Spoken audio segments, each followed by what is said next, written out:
ریکوڈیک منصوبہ میں جہاں جہاں رکاوٹیں ہیں انہیں دور کیا جائے۔ وزیراعظم نے کہا کہ بلوچستان کی معدنیات سے بھرپور فائدہ اٹھانے کے لیے مواصلات کے انفراسٹرکچر کی منصوبہ سازی کی جائے گی۔ سردار طاہر محمود کی رپورٹ۔ وزیراعظم آفس کے میڈیا ونگ سے جاری پریس ریلیز کے مطابق وزیراعظم محمد شہباز شریف کی زیر صدارت ریکوڈیک منصوبے کے حوالے سے اہم اجلاس لاہور میں منعقد ہوا، جس میں بیرک گولڈ کمپنی کے وفد نے chief executive officer mark Bristow کی سربراہی میں بذریعہ ویڈیو لنک شرکت کی۔ وزیر اعظم نے کہا کہ ریکوڈیک منصوبے پر کام کرنے والوں کے لیے سیکیورٹی یقینی بنائی جائے گی۔ بلوچستان میں معدنیات سے بھرپور فائدہ اٹھانے کے لیے مواصلات کے انفراسٹرکچر خصوصاً ریلوے لائن کے حوالے سے منصوبہ سازی کی جائے گی۔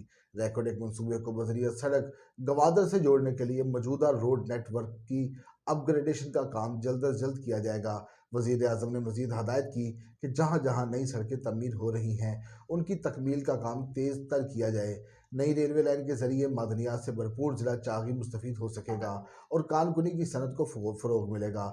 مزید بتایا کہ ریکوڈیک کو گوادر سے ملانے کے حوالے سے نوکنڈی سے ماش کھیل تک 103 کلومیٹر سڑک کا کام تعمیراتی کام 58% تک مکمل ہو چکا ہے۔ وزیر اعظم نے ریکوڈیک منصوبوں کے حوالے سے environment and social impact assessment کو جلد از جلد مکمل کرنے کے لیے سرکاری سطح پر تمام تر رکاوٹیں دور کرنے کی بھی ہدایت کی۔